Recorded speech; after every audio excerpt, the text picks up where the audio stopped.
Water, the liquid that oceans are made of. And it fills endless depths. Only few will venture out into the endless open ocean of this vast underwater world. Most of the ocean inhabitants live in the city, as it were, like human societies.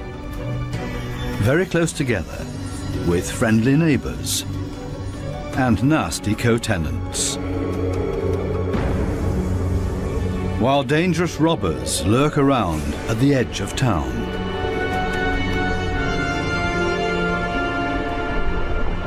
To assert yourself here, you have to be equipped with all kinds of tricks and clever strategies, or lie and cheat. Coral reefs are the largest structures in the world. They're giant submerged metropolises.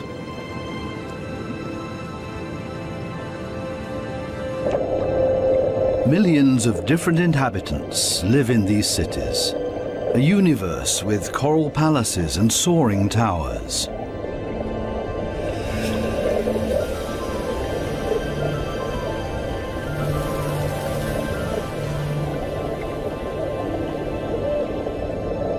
Every neighborhood has a chief. The entire street belongs to this guy. No trespassing, okay? A typical large city with all the noise and ruckus.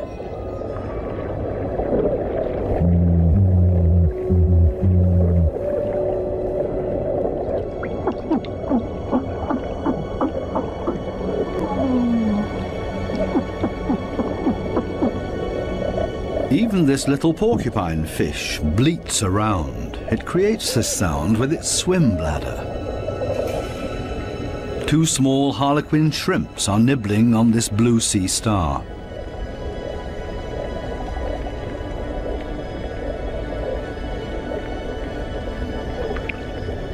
If someone else shows up, he will catch hell.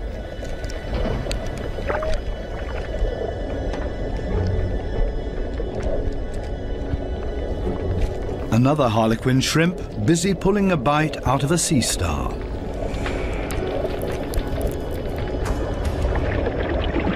Moray eels in disagreement.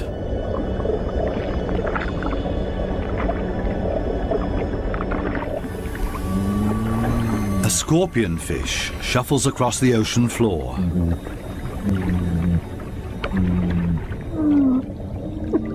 Everything and everybody makes a lot of noise.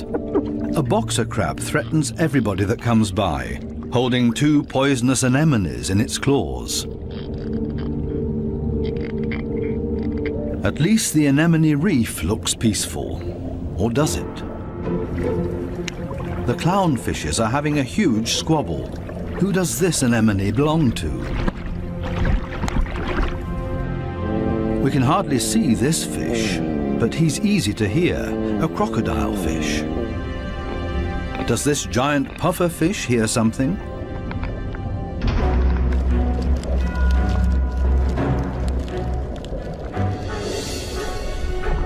It's a ray that's getting away.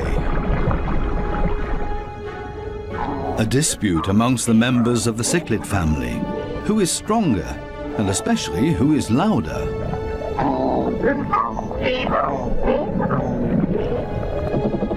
2 Walkman fish are noisily trying to woo a female.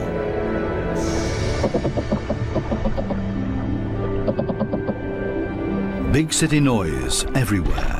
Especially when a large structure is being torn down.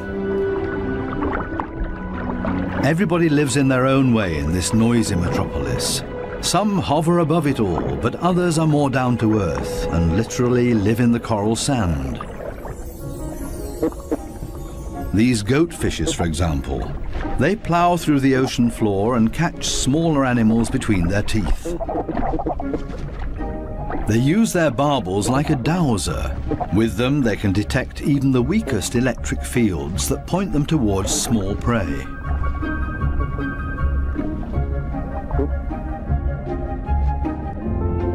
These gobies also dredge through the sand and feed on what they find in there.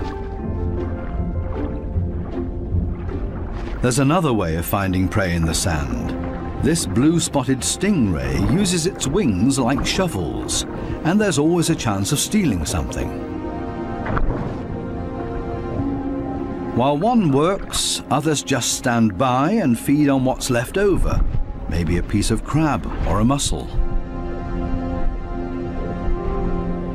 You have to be very familiar with this area to find the best morsels.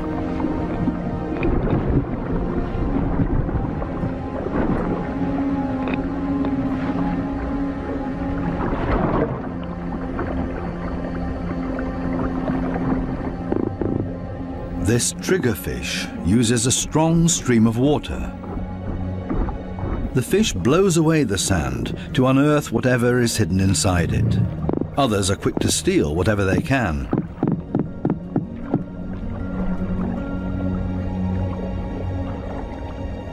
The triggerfish is a commanding fish, and most reef inhabitants are easily intimidated by him, except for these strange visitors that don't seem to show fear.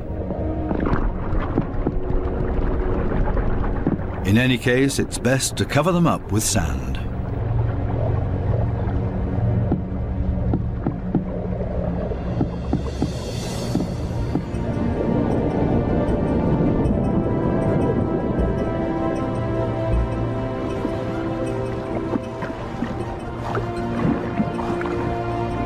It's not easy for a small fish in a big city. There's always somebody with bad intentions. And you have to be extra careful not to get swallowed, like these moon wrasses, for example. So it's always safer for the smallest among the reef inhabitants to show up in schools. It's difficult to keep an eye out for only one little fish, and as a result the predator often grabs blindly at nothing and comes up empty. To show up in a big mob is always safest. Others are easily distracted at the sight of so much prey all at once. This easygoing giant pufferfish would never have a chance here anyway. Being part of a school of fish is always the best protection from predators. The slow ones are being ignored. No danger here.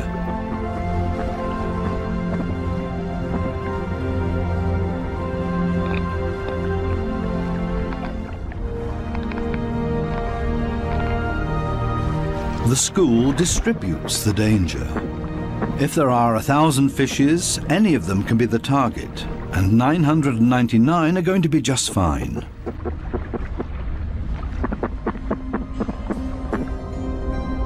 But what about loners, or those that live as a couple?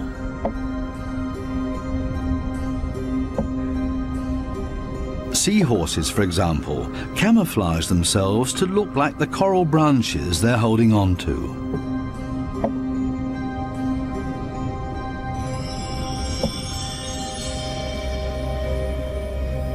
Even more difficult to see, where is the animal here?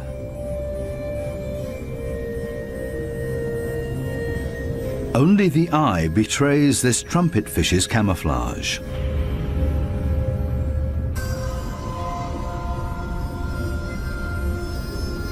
They do everything to not look like themselves, ornate ghost pipe fishes. They're inseparable, a couple. The female is already carrying eggs in her extended belly. Before long, the male will fertilize her eggs. They are still regular fishes, despite their unique costume. This one looks like torn-off seagrass. The spiny wasp fish rocks back and forth in the current.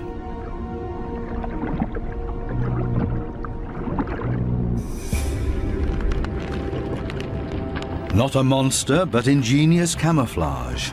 A spider crab that's decorated its head with a sponge. This will deter any predator.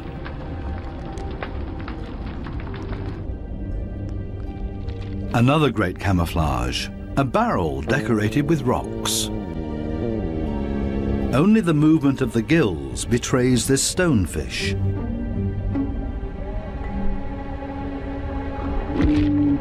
Even a smack with a fin doesn't bother him. The fish knows it will not hurt him. It only shoves him a little further to the side.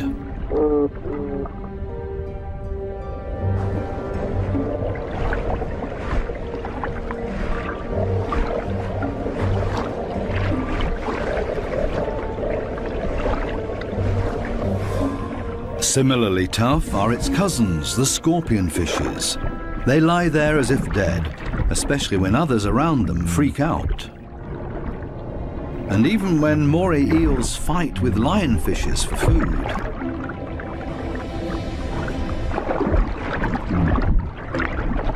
The scorpion fish lies in wait for its chance, and then immediately becomes completely motionless again.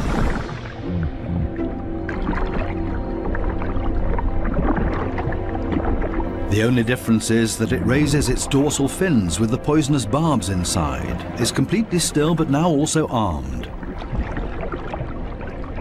This large anglerfish virtually blends into the background tangle of algae and leaves. Right now, the anglerfish is on high alert. It ejects a large cloud in order to throw off predators. It's not the time to feed or catch anything. Its angling rod is lying flat on the fish's back. The white tip at the end of the rod is used to lure prey. The anglerfish feels threatened by something. Finally, it gives up its camouflage and moves further over, using its fins to float. As soon as the fish retracts the fins, it sinks to the ocean floor.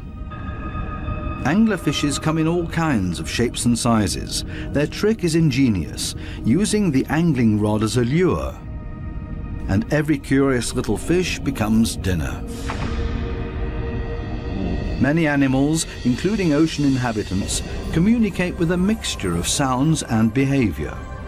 Everybody has to look out for their own survival in this metropolis of ocean inhabitants. But it seems maybe not quite everybody does it by themselves. The partner goby has come to an agreement with two pistol shrimps. The goby keeps an eye on things while the shrimps keep maintaining their hole.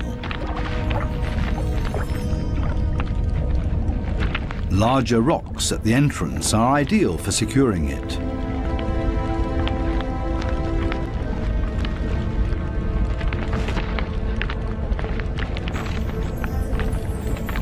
They're an experienced team. The shrimps keep in constant contact with the goby and even massage the fish's belly. The goby will get nervous without these gestures from the shrimps. The pistol shrimps need a cool and collected bouncer at their entrance.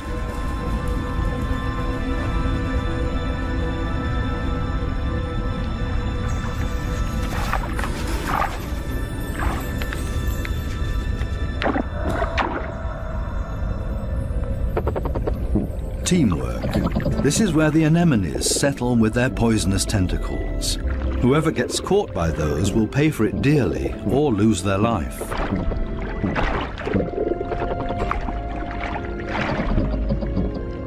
No wonder that there is virtually no one who likes to settle here. The little clownfishes are the only ones that know how to deal with these tentacles. They cover themselves with the slime of the anemone's tentacles and are protected from the poison. The clowns are safe in here and in return will protect their anemone as well as they can. This seems like a sensible deal.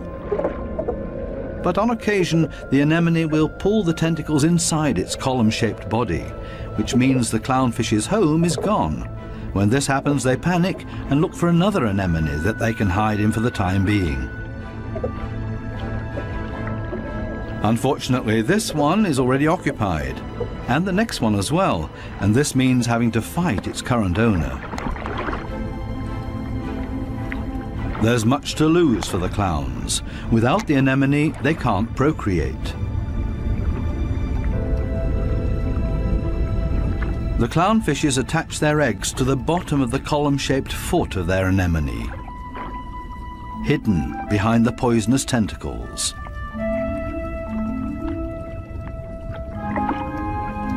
Both male and female tend to the eggs. They fan fresh water on them. The eyes of the babies are already clearly visible. The clowns are very protective of their eggs.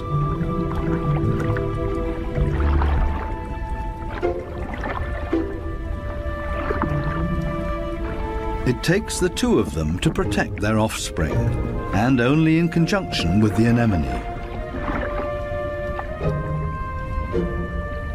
Everybody in the reef has to take special care of their young. If they don't, it means their species will simply die out. So it's not surprising that everybody gives it their best effort.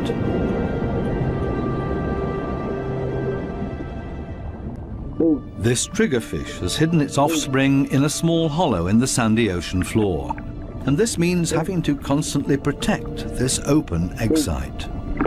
On occasion, they blow and fan the eggs, but mostly they keep an eye out for predators.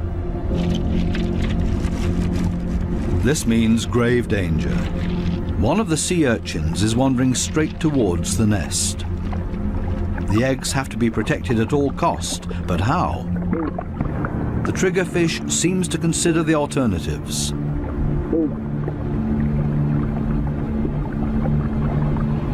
But then it blows and then rams the sea urchin. Again and again until it breaks, the sea urchin's guts spill out into the open.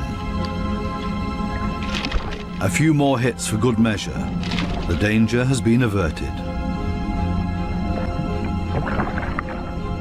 Everything else is easy.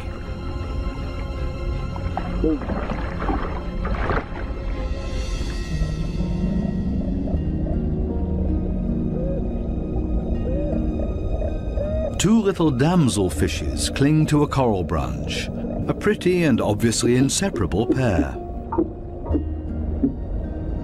They appear to have something important to do. And there it is. The female has been laying eggs and glued them to a coral branch. Over and over again, both of them sweep past the eggs to keep them clean. Two very busy parents in the middle of town. Not far from them, the same kind of damselfish, but this one is feeding on the eggs, not tending to them. This damselfish's priorities have changed. Its partner is gone, and it's impossible to bring the eggs through by itself, so it feeds on its own eggs to at least recycle the nutrients.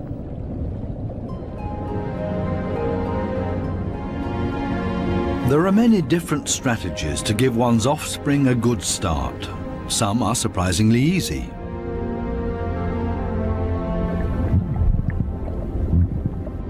The mass mating of the black sea breams. The males are so generous with their sperm that often a cloud of it will engulf the entire wedding party.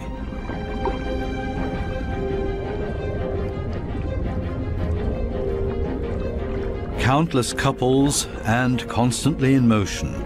A predator would have a hard time to find its bearings in this schooling behavior.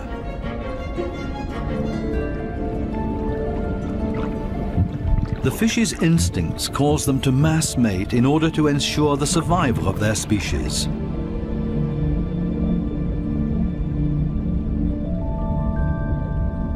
Cardinal fishes have their own clever means of child protection.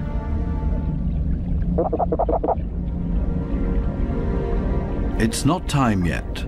The couple are still flirting and courting with each other, going around and around.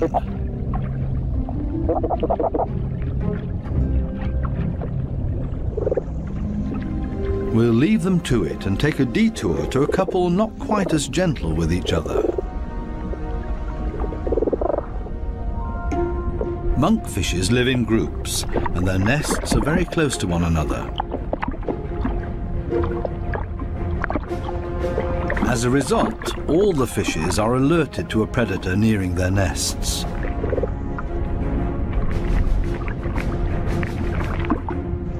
Hermit crabs love to feast on the eggs of the monkfishes, so the protective parents are all getting nervous.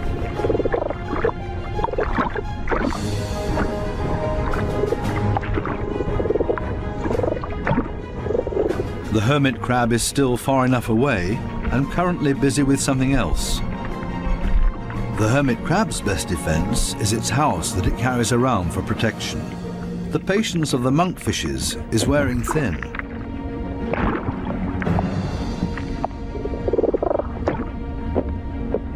Now everyone attacks in order to bowl the crab away from their nests.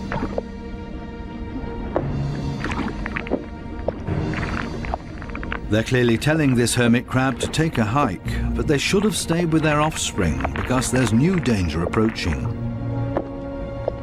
A gaggle of rainbow wrasses takes advantage of this unique opportunity and ravages the monkfish nests. The predators are quick, brutal, and in the majority. Most of the monkfish eggs will be devoured. An attack of this kind would never happen to the cardinal fishes because they are mouth brooders and don't have to watch over a nest that's out in the open. The males carry the eggs in their mouths, up to 20,000 of them.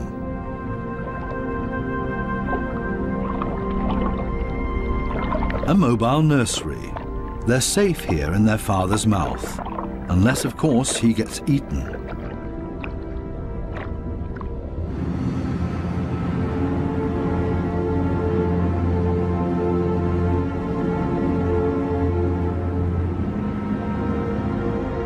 During the night, when it's dark, the danger is greatest. These underwater cities have a very active nightlife with special attractions. Basket starfishes come out and sit in the current. It's a night-active type of brittle star. With their arms full of tiny little hooks, they filter plankton out of the water to feed.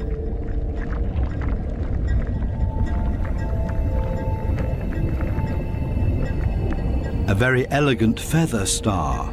It's on the move to find a better spot to filter plankton.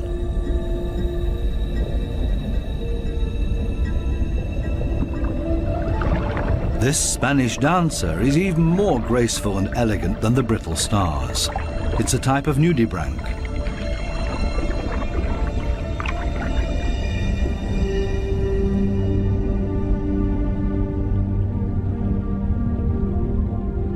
The giant pufferfish is relaxed and spends the night dozing off on the sandy bottom. Others prefer the safety of their quiet bedroom, a surgeonfish. Everybody settles in for the night as comfortably as possible. The parrotfish tucks itself away in its mucus cocoon for protection against predators. Everybody's sleeping arrangements are different. The poor triggerfish has to stand guard by its nest all night long. There's no time to rest.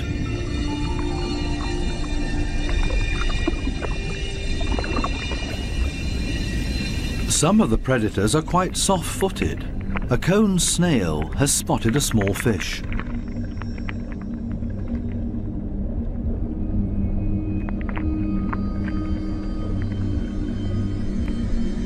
The snail is fast, and the prey disappears in the blink of an eye.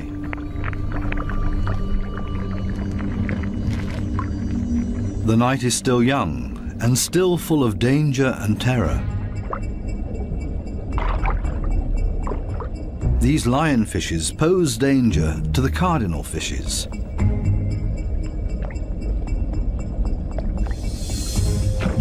Lionfishes suck in their prey.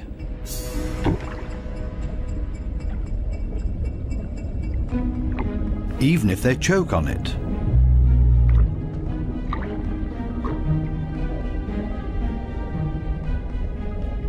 They're hanging around waiting for their chance.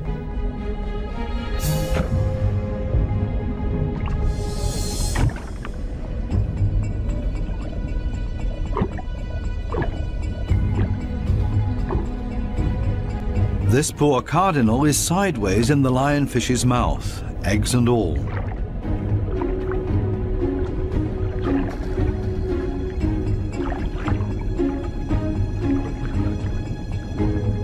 Lionfishes aren't the most elegant predators, with all their attachments and frayed fins. But this is all part of their camouflage. They're harder to see and blend into the background. Outside the reef, the lionfishes hunt as a school. They drive their prey towards one another with their fanned-out fins.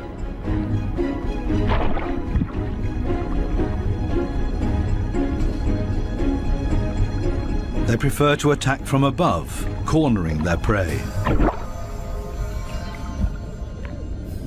This is not a different location, just different light. These special blue lights totally change the appearance of the reef.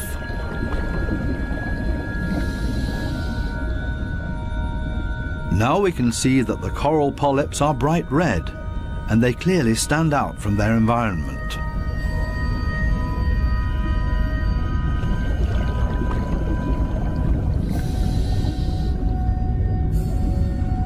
A new and fascinating perspective on the communication of many ocean inhabitants. And suddenly an eruption of sorts.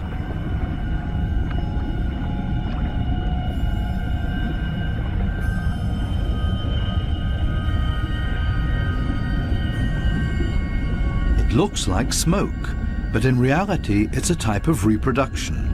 A carpet anemone is ejecting its sperm.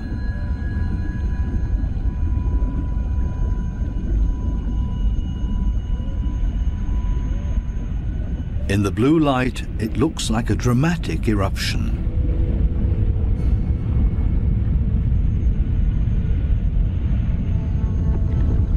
A hermit crab as a magic lantern.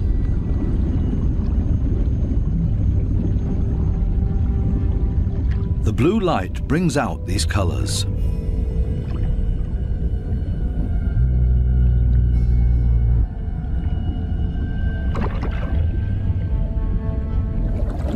An entire group of lionfishes on a food foray.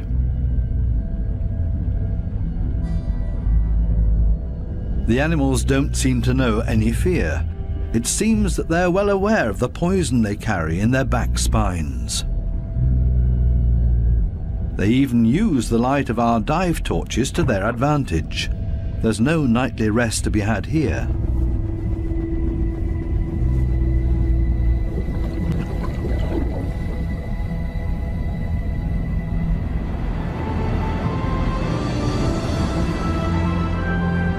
With the first daylight, new life comes into the reef city.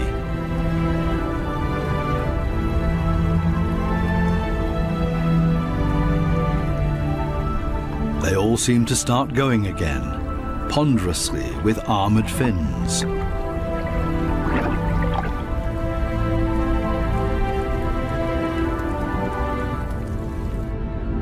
As pedestrians, and as light and quiet as possible.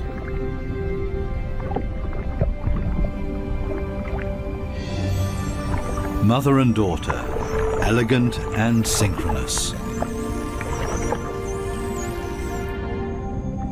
Some have to hustle along on 10 legs. This spider crab runs straight into a brittle star gathering. A giant smash-up in the early morning. Wildly flopping around, everybody tries to get away.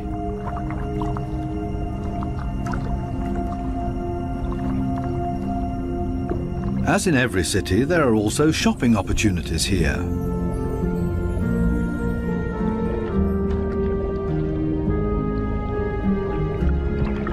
This moray eel knows her shops well. She rushes to her favorite store every morning. The same with this blue-spotted ray. But they haven't opened yet. It leans on one fin as if to say, it's waiting.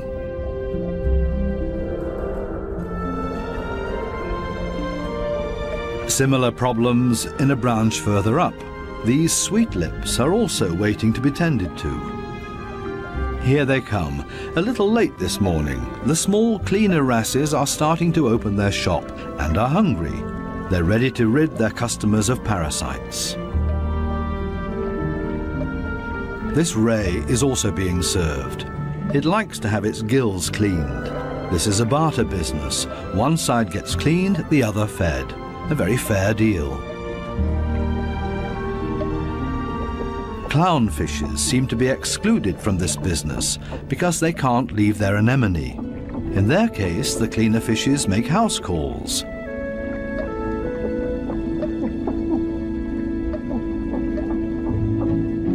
This snake eel is also otherwise engaged, and the cleaner shrimps are also making house calls for him. Finally, it's the moray's turn. It has a lot of nutritious freeloaders on its skin and in its gills.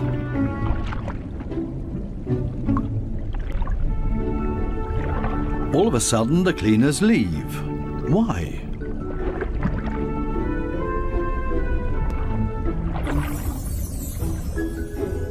This Titan triggerfish is no better off. The treatment has stopped before he was finished. The cleaner fishes have new customers, clients that have never come to see them before, and they're now being preferred over old customers.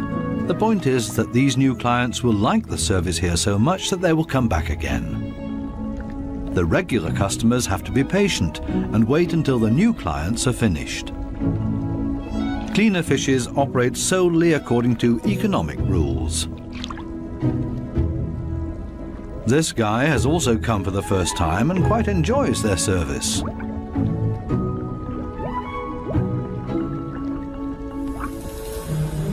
Sometimes it's too much of a good thing, though. This small black-spotted puffer just wants to look around and is not asking for a cleaning at this time. It swims away quickly and clearly annoyed. It's time to go back to the regular customers before they get impatient and leave for good.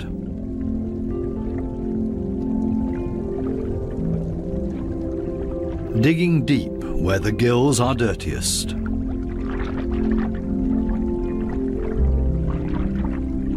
One last time through the mouth, and it's as good as new, and the teeth squeaky clean. Now this male moray can start looking for a suitable female.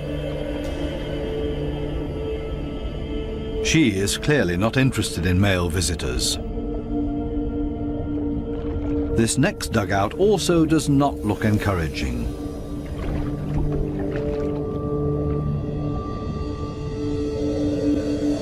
These two have already found each other. A strange pair with a triggerfish as roommate. They seem to get along just fine. It's difficult to cut in as a stranger.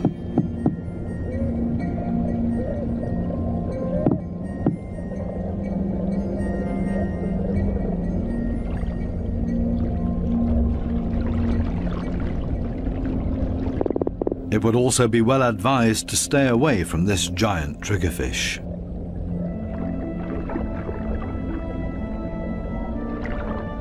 This, on the other hand, might be a different situation. It's important to be patient.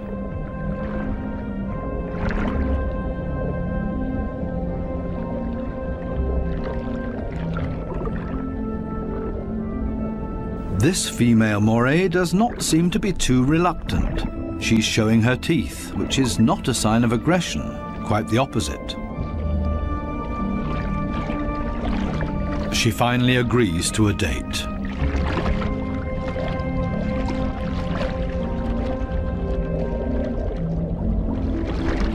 The two of them are getting to know each other.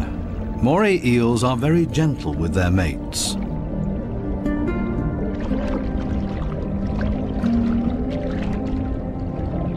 And they're good for another surprise, as partners of a phenomenal hunting party.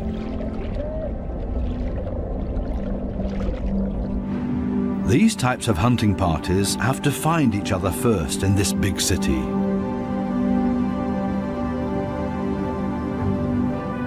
The right place for the moray and her partner. The morays cooperate with the groupers. It's not so far-fetched. The grouper hunts in the open and the moray inside the reef. The moray is able to get in between cracks and crevices that the grouper can't get to. Together, they're a strong team.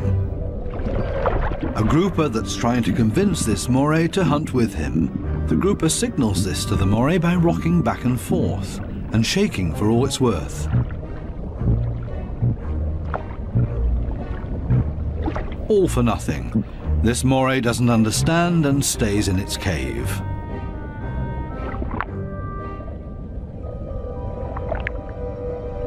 Next try, maybe the moray will react this time and swim with him. Again, no luck.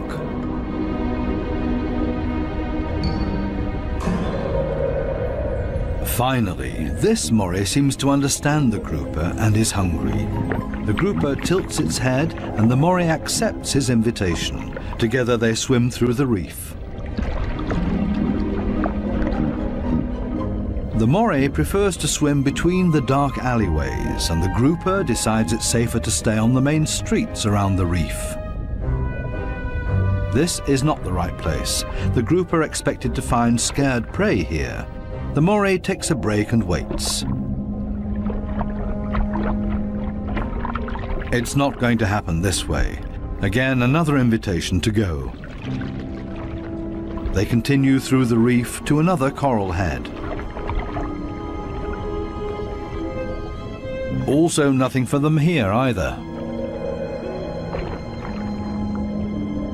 The moray is getting ambitious as well now and initiates a hunt on her own.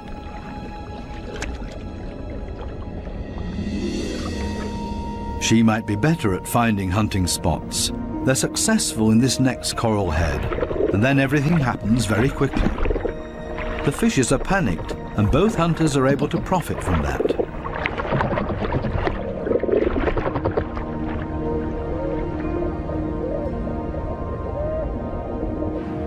This coral city offers living space for millions.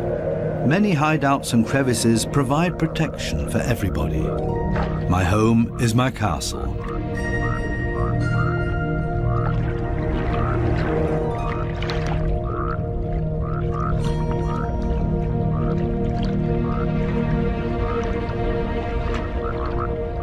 While some escape between sharp corals, others curl up in a ball.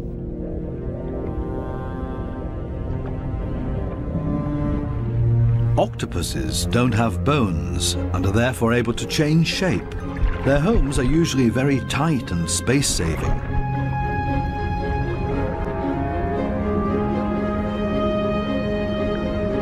They like to live a bit further apart from their neighbors because they're not necessarily always friends with one another.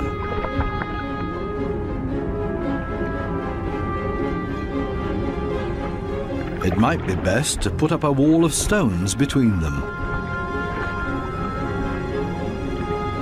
The ocean offers many hideouts, which is synonymous with survival for many ocean inhabitants.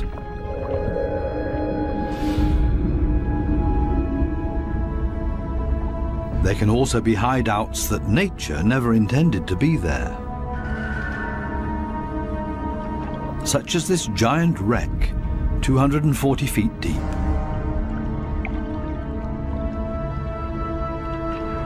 A research submarine on its way into the deep comes across a sunken freighter. It's an artificial world with countless nooks and crevices to offer protection and a home for many ocean inhabitants.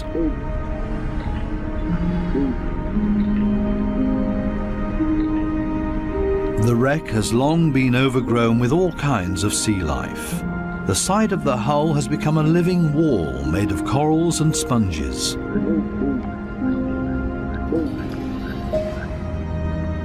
Sunfishes, with their odd form of movement, patrol this area. They're looking for jellyfish.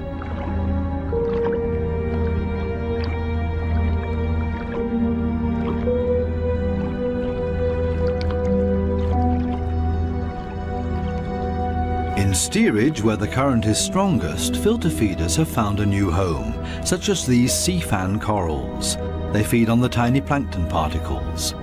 A unit that has grown together made of technical, man-made and organic structures. Even the steel anchor has grown a second skin, made of living beings. It offers these delicate creatures a solid structure to grow on. They have all made a comfortable home in this sunken world. Not even the lights of the stub disturb any of the wreck inhabitants. New life has been created out of the tragedy of this sunken ship, the ingenious, life-renewing cycle of nature. The Morays are sharing a home. They seem to be exceptionally friendly towards one another, even with this conger eel as their neighbour.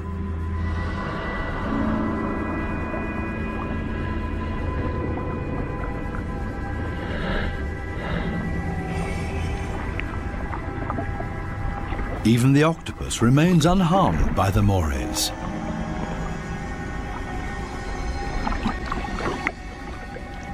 A unique environment made of steel that offers many different opportunities for ocean inhabitants to use it.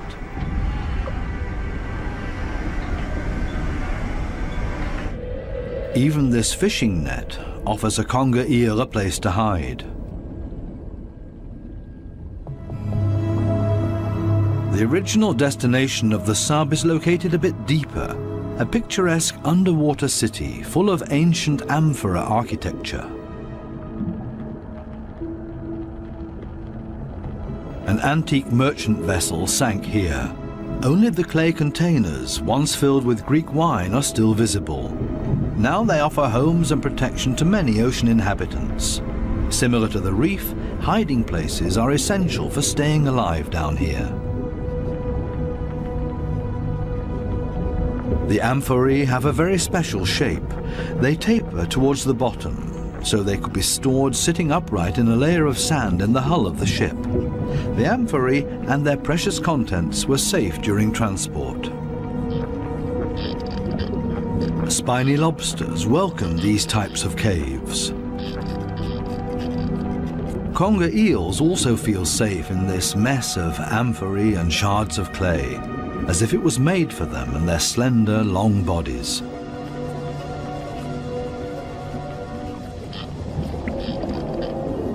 The city of amphorae on the ocean floor provides countless opportunities to observe, disappear, and be unseen.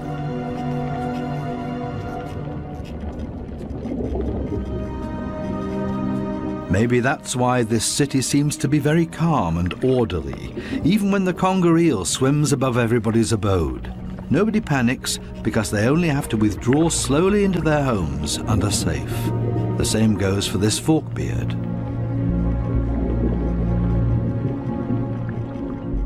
The conger eel's only chance to make prey down here is to hide himself and ambush somebody.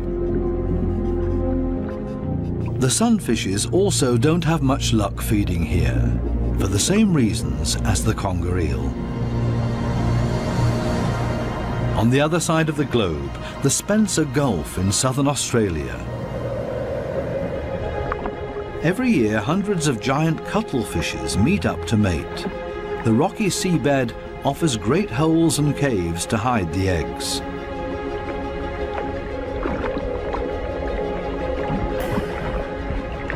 The females are smaller than the males and seem to be a bit shy, keeping their arms tucked tightly together.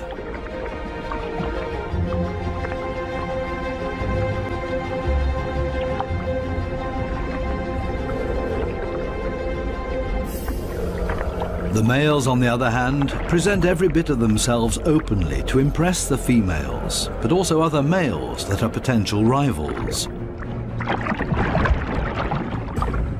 When the going gets tough, it's always a good idea to hide behind the safety of a cloud of ink.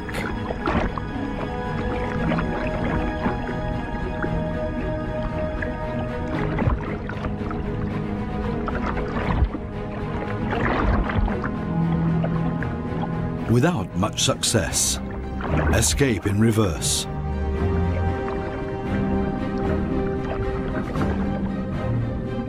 Only the strongest of them have a chance with the females. He's a winner and courts his female by changing his color to interesting stripes. She has agreed to mate with him, and they hug tightly.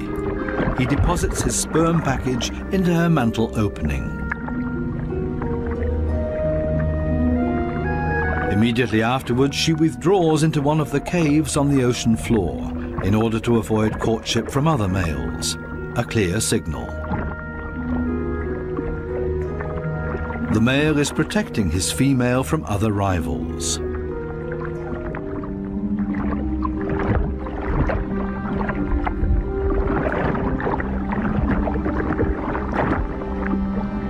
But there's always the unexpected.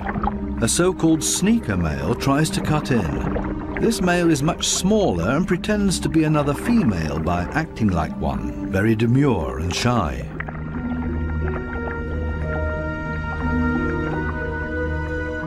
All seems to be fine in the den. He's busy chasing away other rivals from this new supposed female. Especially now that there are two females under his protection. It can't hurt.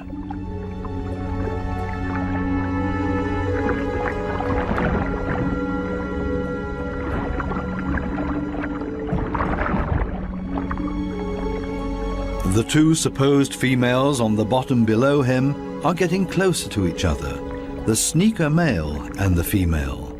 They mate in secret, under the protection of the strong male. As soon as the sneaker male is found out, it gets dangerous for him, but he has achieved what he came for and mated with this female. The beatings are nothing compared to the glory of his success.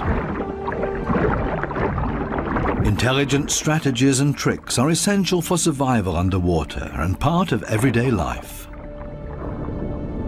A final dive into the magical world of sharks.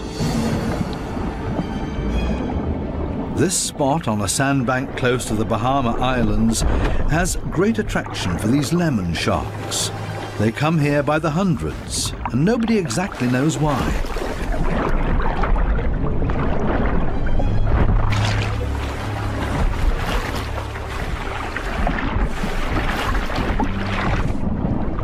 This sandy plateau in the middle of the open ocean is easy for scientists to get to.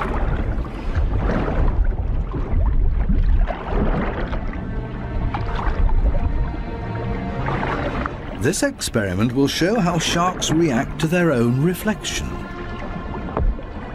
The metal mirror stands upright on the seabed. The animals that swim towards it will see their own reflection coming closer. How will these lemon sharks react? Now the researchers have to have strong nerves. Things stay surprisingly calm. The foreign object is almost ignored, as if it had been there forever. The sharks either swim past it or underneath it.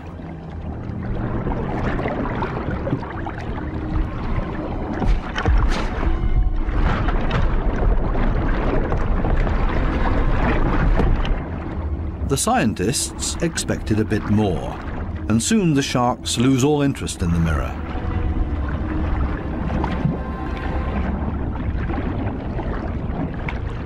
Some sharks even calmly drop to the seabed to rest.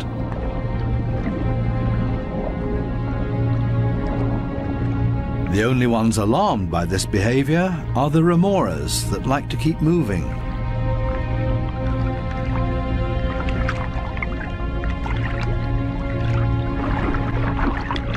They let go of their shark and see if they can't hitch a ride with a more active individual.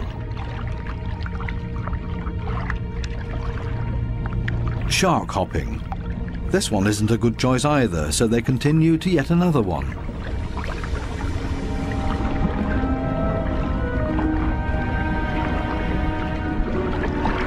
All of a sudden something happens to the mirror, and the peaceful afternoon on the sandbank changes quickly into the complete opposite. The rope that the mirror is attached to loosens and the mirror falls over.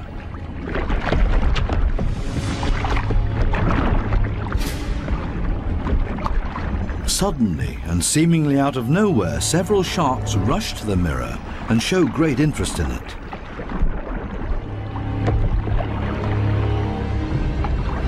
They smell and touch it, and they get more and more excited.